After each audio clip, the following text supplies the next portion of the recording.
అందరికీ నమస్కారం. నేను మీ Bashabhai, managing director supreme layouts and apartments private limited.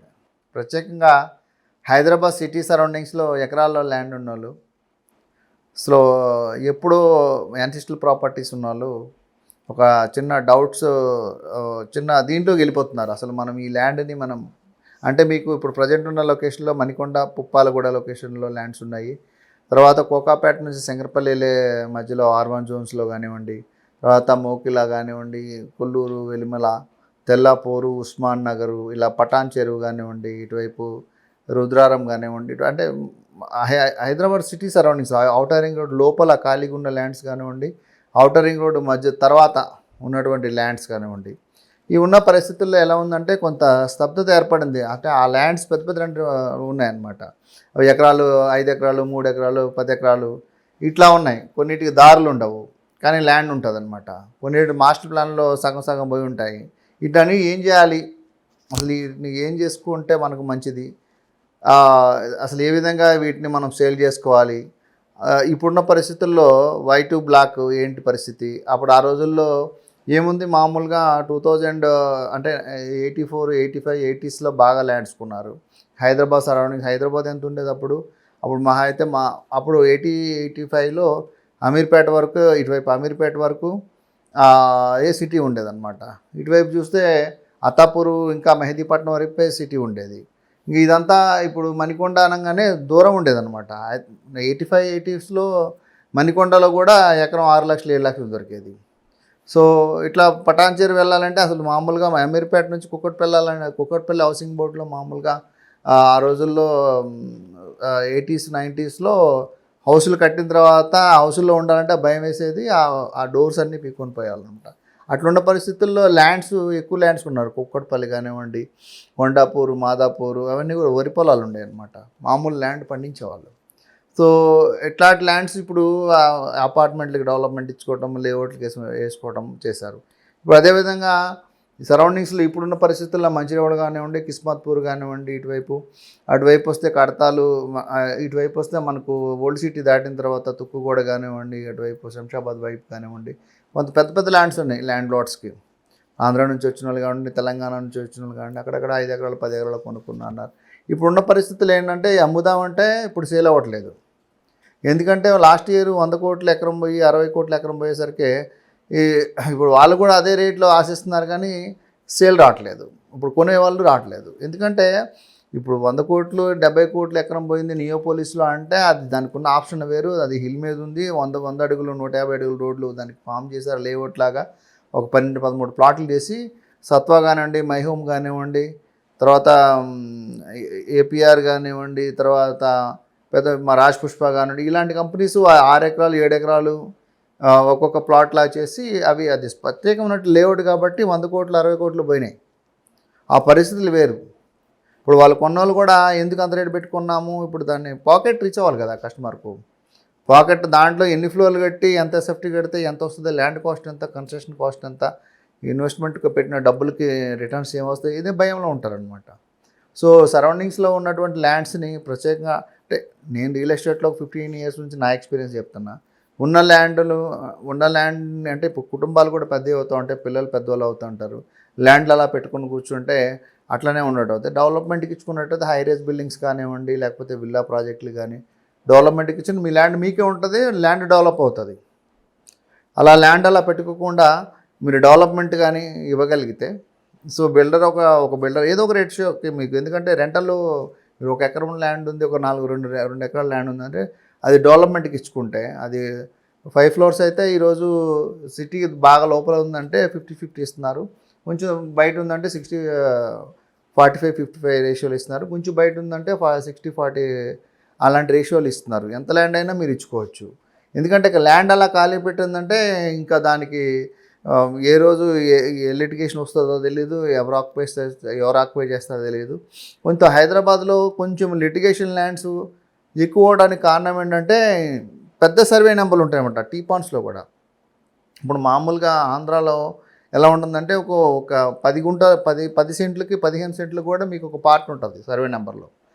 ఒక 10 ఎకరాలకి ఒక సర్వే నెంబర్ అలాగే ఉంటుంది. 3 ఎకరాలు, 4 ఎకరాలకు కూడా ఒక సర్వే నెంబర్ ఉంటుంది. ఇప్పుడు అదే తెలంగాణలో టీ పాండ్స్ వచ్చేసరికి ఓ 50 ఎకరాలు 100 ఎకరాలకు ఒక సర్వే నెంబర్ ఉంటుంది. ఇవే ప్రాబ్లమ్స్ హైదరాబాద్లో. సో కరెక్ట్గా 50 ఎకరాలకు 30 ఎకరాలు 40 ఎకరాలకు కూడా ఒకసారి ఒకటే సర్వే నెంబర్ ఉంటుంది. ఒక్కో పార్ట్కి 5 ఎకరాలు 6 ఎకరాలు ఉంటుంది. మళ్ళీ land survey and land settlement యాక్ట్లో ఏమైనా ఉంటుందంటే ఒక ఎకరానికి 14 సెంట్లు లోపుగానే ఉండొచ్చు, 14 సెంట్లు ఎక్కువైనా ఉండొచ్చు. ఎందుకంటే ల్యాండ్ ఇలా ఉన్నప్పుడు పాత రోజుల్లో ఎప్పుడో మొఘల్ చక్రవర్తులు ఉన్నటువంటి కొలిచినటువంటి ల్యాండ్ ఇప్పుడు చదువును చేసి రోడ్లు చేసేసరికి అదే వాళ్ళ ఆ ఎర్ర ఇచ్చారనమాట. అసలు ల్యాండ్ డిస్ప్యూట్లు రావడం ప్రాబ్లమే అదే. అసలు మామూలుగా ఒక 6 ఎకరాలు ఉందంటే దానికి ఒక ఎకరానికి 14 సెంట్లు 14 సెంట్ల వరకు కూడా ఎర్ర ఉండొచ్చు మామూలుగా అక్కడ చెప్పిన దాంట్లోనే. ఎందుకంటే గుంటలు మెట్లు ఉన్నప్పుడు కొలిశారు. ఇప్పుడు దాన్ని చదువును చేసిన తర్వాత ఏమవుతుంది, చైన్ కరెక్ట్గా వెళ్తుంది. ఇప్పుడంతా టెక్నాలజీ పెరిగి ఇంచు కూడా ఇంచ నూలు కూడా మనకు దొరికేస్తుంది అనమాట.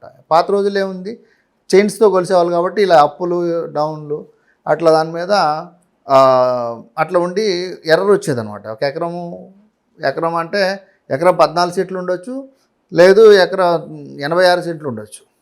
ఇట్లాంటి యాక్ట్లోనే కూడా కొంత ఎర్ర ఉంది. సో ఇప్పుడున్న పరిస్థితుల్లో ఏంటంటే ల్యాండ్ కాస్ట్ ఎక్కువైంది కాబట్టి మీ ల్యాండ్ని కంపల్సరీగా మీరు ధరణిలో వాటిలో ఎక్కించుకోండి, రైతు బంధు వచ్చేలా చూడండి, లేదంటే జాగ్రత్త చేసుకోండి. జాగ్రత్త చేయాలన్నా కానీ మీరు కాంపౌండ్ వాళ్ళు కట్టుకోవాలి, కంపల్సరీగా దానికి పనులు వేయించుకుంటూ ఉండాలి.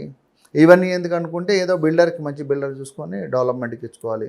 లేదంటే అవుట్ రేటే పెద్ద సమస్య అయింది ఇప్పుడు అన్ని.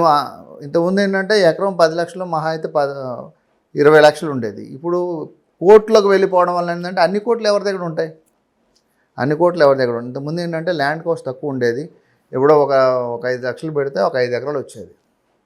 ఇప్పుడు ఆ పరిస్థితి లేదు. సరౌండింగ్స్లో 100 కోట్లు 150 కోట్లు ఎకరం 100 కోట్లు 60 కోట్లు ఉండేసరికి మీరు అమ్మాలన్నా అంత డబ్బు పెట్టి ఎవరు కొనడానికి రారనమాట.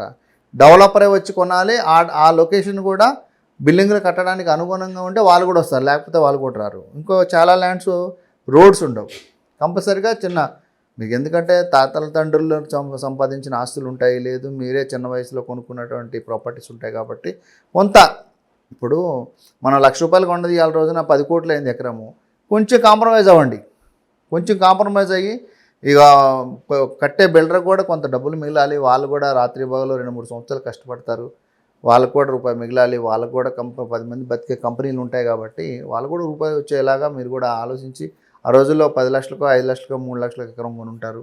ఇవాళ రోజున 10 కోట్లు 15 కోట్లు అయింది కాబట్టి కొంత మనం అది పని జరగడానికి కొంత మనం ఆలోచించి వాళ్ళు కూడా రూపాయి తినాలి అని ఆలోచించి డెవలప్మెంట్కి ఇచ్చుకుంటే మంచిది. లేదు కొంతమందికి ల్యాండ్స్ ఉంటాయి కానీ రోడ్స్ ఉండవు, డెవలప్మెంట్కి ఇద్దామన్నా కానీ.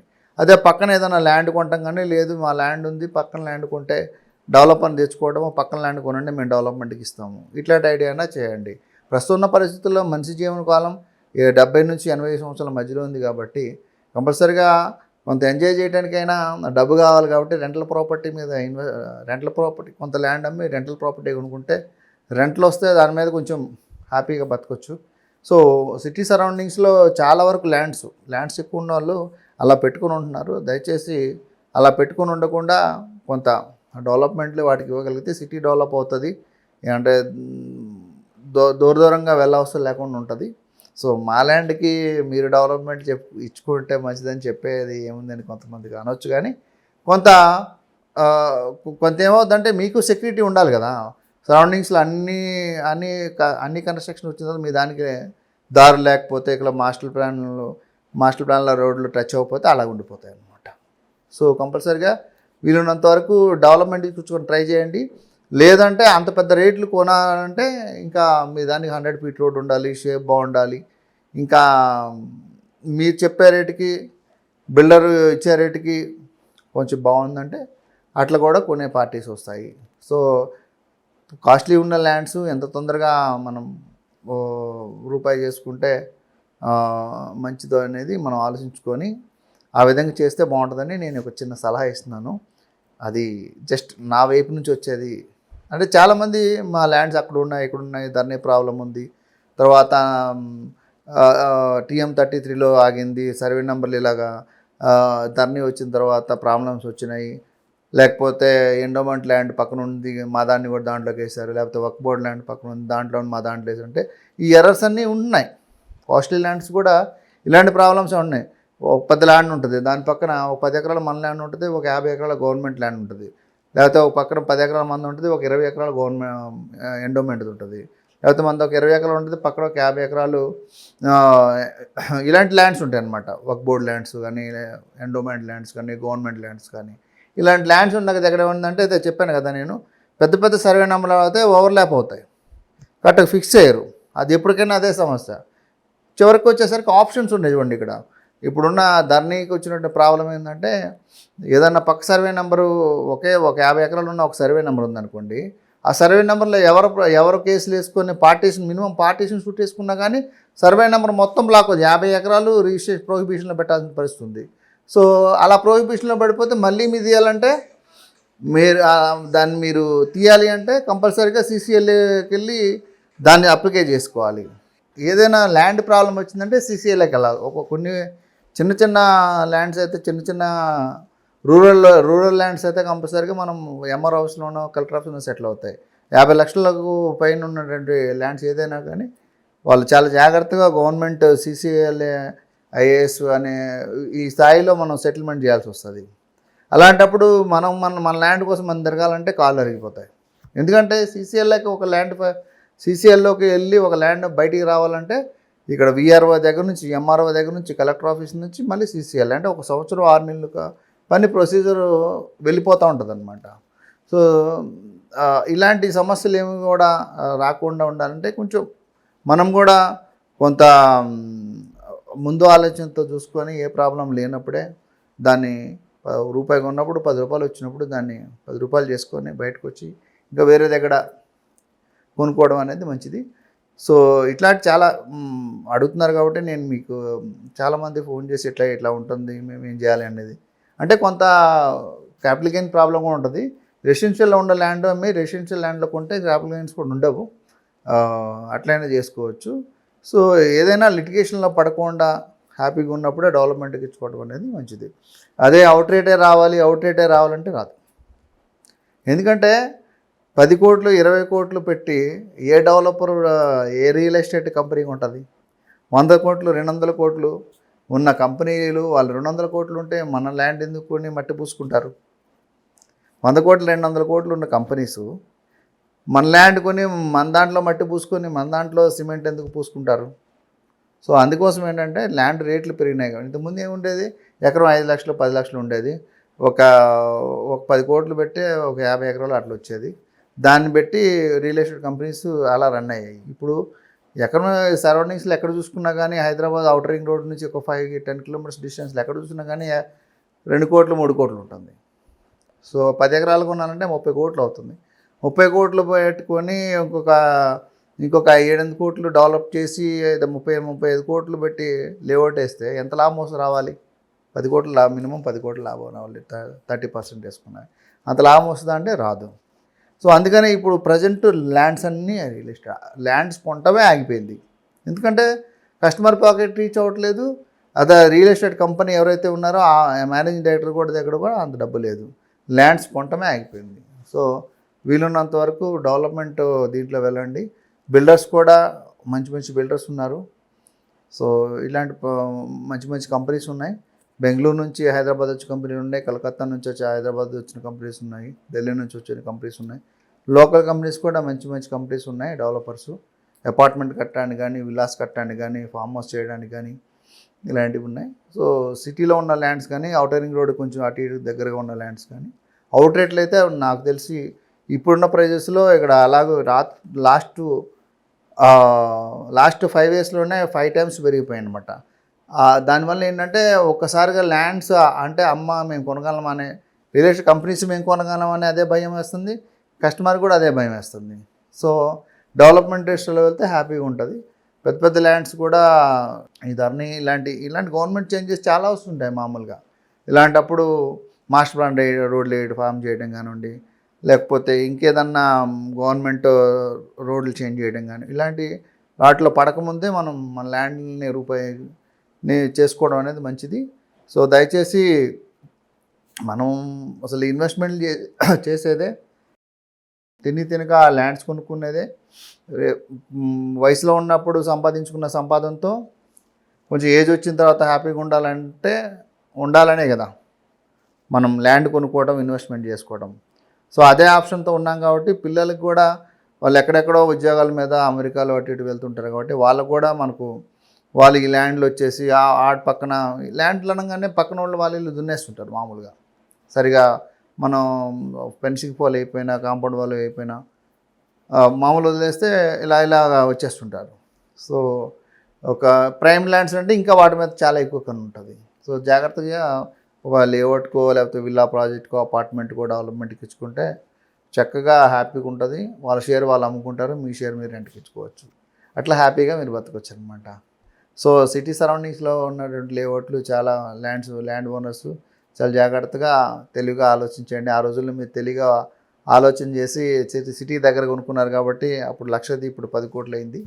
సో ఆ 10 కోట్లని లక్ష మీరు 10 కోట్లు చేసుకోవాలంటే ఇలాంటి ఐడియా మళ్ళీ చేయాలి.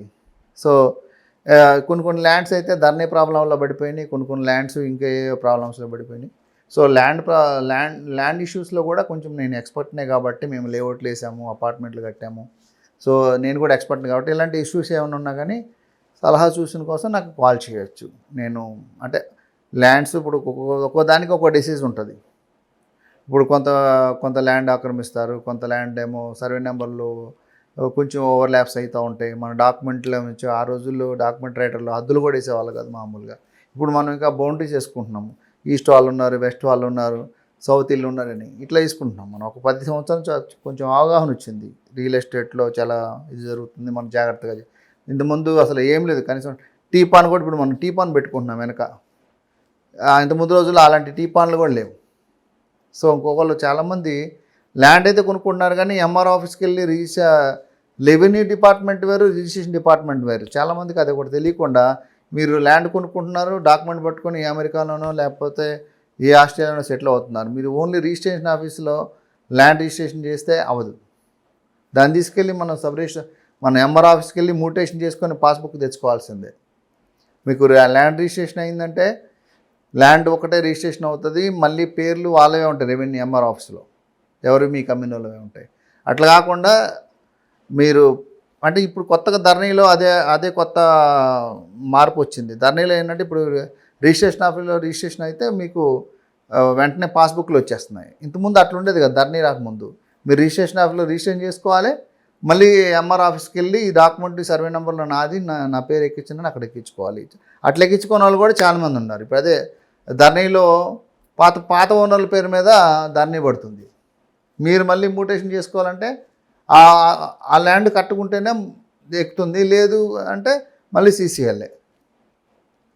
ఇట్లాంటివి ఉన్నాయి. చాలా జాగ్రత్తగా ఉండాలి. ఎందుకంటే రాత్రి బాల్ కష్టపడిన సొమ్ముని క్లారిటీగా మనం ఇన్వెస్ట్మెంట్ చేసుకున్నప్పుడు కూడా మనం రెవెన్యూలో ఉన్నామా, రిజిస్ట్రేషన్ డిపార్ట్మెంట్లోనే ఉన్నామా, మన పేర్లో ధరణిలు వస్తున్నాయా, పాస్బుక్లు అప్డేట్ అయినాయా లేదా, ఇవన్నీ చూసుకోవాలి. ఇప్పుడు మనకైతే కొంచెం ఓపిక ఉంది కానీ ఇప్పుడున్న పిల్లలకి నెక్స్ట్ జనరేషన్కి వాళ్ళకి ఓపిక ఉండదు. ఆయన వదిలి మనకు ఒక 2 లక్షలు 3 లక్షల రూపాయలు జీతం వస్తుంది కదా, మనం బతికేద్దాం వీటన్నిటి. ఎందుకంటే ఒక రోజు 2 రోజులు తిరిగే ఇవి కాదు ఇవి, ఈ ల్యాండ్ మ్యాటర్స్ అనేవి. ఆ సర్వే బౌండరీస్ డిస్ప్యూట్స్ ఉంటాయి. ఒక్కో దగ్గర అయితే మీకు చాలా పెద్ద సమస్య చెప్తాను, నా ఎక్స్పీరియన్స్ రీసెంట్లీ. అంటే చాలా రోజుల నుంచి మనం పడుతున్నాము. ఒక చిన్న స్టోరీ ఉందన్నమాట. అదేంటంటే ఇప్పుడు ఒక ఎక్స్ ఒక వై ఉంటారు. వాళ్ళకి ఒక మాగాని ఉంటుంది, ఒక మెట్ట పొలం ఉంటుంది. సో వాళ్ళు ఏం చేస్తారంటే వాళ్ళిద్దరు ఫ్రెండ్స్ అనుకోండి. అతనికి మెట్ట పొలం అంటే మనం మిరప కానీ, మెట్ట పొలాల్లో పత్తి కానీ, మిరప కానీ, ఇలా కందులు కానీ ఇట్లాంటివి పండుతాయి అన్నమాట. ఇటు మాగాని అనగానే వరి పొలం అలా పండుతుంది. ఆ రోజుల్లో ఏం చేస్తారంటే ఎక్స్ వై ఈయన ల్యాండ్ నీది ఎకరం నాది ఎకరం, నువ్వు ఇక్కడ మాగాని నేను చేసుకుంటాను, నా ఎకరం చేసుకో అని చెప్పేసి పొజిషన్స్ మారుతారు కానీ వాళ్ళ ల్యాండ్స్ అక్కడే ఉంటాయి.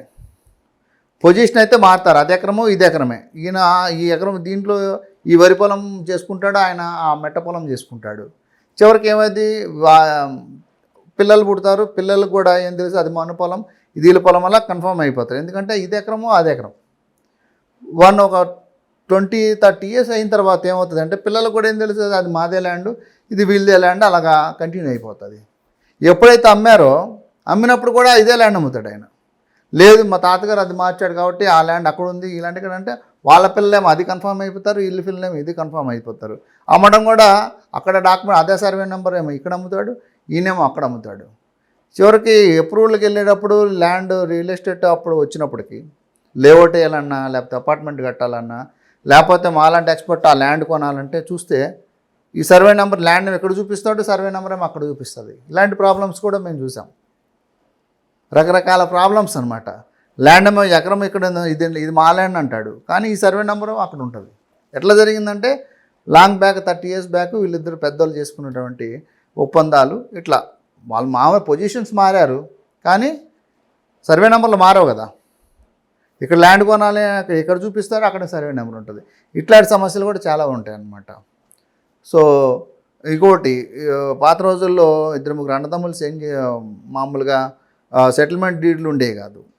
ఇప్పుడు మనం సెటిల్మెంట్ డీడ్లు కూడా ఒక 3 ఎకరాల పొలంని ఒక్కొక్క ఫాదరు ఒక కొడుకులకి ఇచ్చాడంటే ఆ వైపు ఒకళ్ళు ఈ వైపు ఒకళ్ళు మధ్యలో ఒకళ్ళు ఉండండి రా అని చెప్పి ఒక ఎకరం అలా ఇచ్చేవాళ్ళు.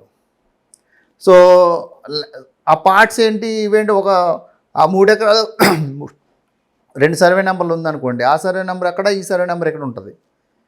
ఒక 10 సంవత్సరాలు పోగానే ఇదే పంచాయతీ వస్తుంది అనమాట. ఇవి కూడా ఉంటాయి. ఇప్పుడు ప్రజెంట్ మనం మీరైనా సరే జాగ్రత్తగా ఇప్పుడు పిల్లలకి ఏదన్నా పొలాలు మీరు పంచినప్పుడు కంపల్సరీగా టీపాన్ తీసుకోండి, ఆ టీపాన్లో మార్కింగ్ చేయండి.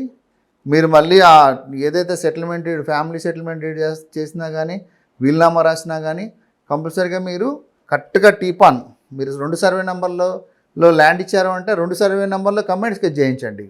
కంబైన్డ్ స్కెచ్ చేయించేసి 3 ఎకరాల, ఒక్కొక్కరు 4 ఎకరాల, 3 ఎకరాల ఏదైతే ఉందో దాన్ని ఆ టీపాన్లో కరెక్ట్గా సర్వేయర్తో 3 ఎకరాల పార్ట్లు, ఆ పక్క సర్వే నెంబర్లు, ఈ బ్రదర్లు అయితే బ్రదర్ల మధ్యలో కరెక్ట్గా సెటిల్మెంట్ చేయండి. సెటిల్మెంట్ చేయకుండా అది అటు ఇది ఇటు అన్నాడంటే మీరు ఇచ్చినటువంటి ఆస్తిలో మీ పిల్లలే కొట్టుకోవాల్సి వస్తుంది, ఇబ్బంది అవుతుంది అనమాట. సో ఎప్పుడైనా ల్యాండ్ల విషయంలో చాలా జాగ్రత్తగా మనం ఉండాలి. సెటిల్మెంట్ చేసినా, వీలునామాలు చేసినా, మనం అమ్మినా కానీ 10 మంది చల్లగా ఉండాలి, 10 మంది బాగుండాలని అమ్ముతాం కాబట్టి వాళ్ళకు కూడా వాళ్ళ డబ్బులు మనం తీసుకున్నాం కాబట్టి, వాళ్ళ కష్టం మనం తీసుకుంటున్నాం కాబట్టి కంపల్సరీగా మనం వాళ్ళకి న్యాయం జరగాలి. కాబట్టి మంచి ల్యాండ్ ఇవ్వాలి. వాళ్ళ డబ్బులు మనకు వాళ్ళు కష్టపడిన డబ్బులు, రాత్రి పగలు వైఫ్ అండ్ హస్బెండ్ కష్టపడ్డ డబ్బులే కదా మనకి ఇచ్చేది. వాళ్ళు కూడా బాగుండాలంటే మనం ఇలాంటి మన జాగ్రత్తలు తీసుకొని మన ల్యాండ్, మంచి ల్యాండ్, ఇబ్బందులు ల్యాండ్ మనం వాళ్ళకి ఇవ్వాలి. లేకపోతే మన పిల్లలు కూడా మనం చాలా జాగ్రత్తగా పంచాలి. మీకు ఎక్స్పీరియన్స్ లేకపోతే ఎవరైనా లీగల్ అడ్వైజర్ ఎక్స్పర్ట్ తీసుకోవాలి. ఇట్లాంటివన్నీ కూడా ల్యాండ్ సమస్యస్ ఉంటాయి. ఏదన్నా ఇట్లాంటి ప్రాబ్లమ్స్ కానీ ఏదన్నా తెలియనప్పుడు నాకు ఎప్పుడైనా కాల్ చేయొచ్చు, లేదన్నా మెసేజ్ చేయొచ్చు. అలాంటి చిన్న ప్రాబ్లమ్స్ ఉన్నా నాకు చెప్పండి, నేను దానికి సొల్యూషన్ ఇస్తాను. సో నా నెంబర్ కావాలంటే తీసుకోండి. మై నెంబర్ ఇస్ 9121-953-999కి కాల్ చేస్తే ఆ సొల్యూషన్ అనేది చెప్తాను. ఇంకొక సమస్య, చిన్న సమస్య చెప్తాను. ఇప్పుడు చాలా ఒక 10 ఎకరాల్లో ఒకే సర్వే నెంబర్ ఉందనుకోండి, దాంట్లో ఒక 5-6 ఉంటారు ల్యాండ్ ఓనర్స్.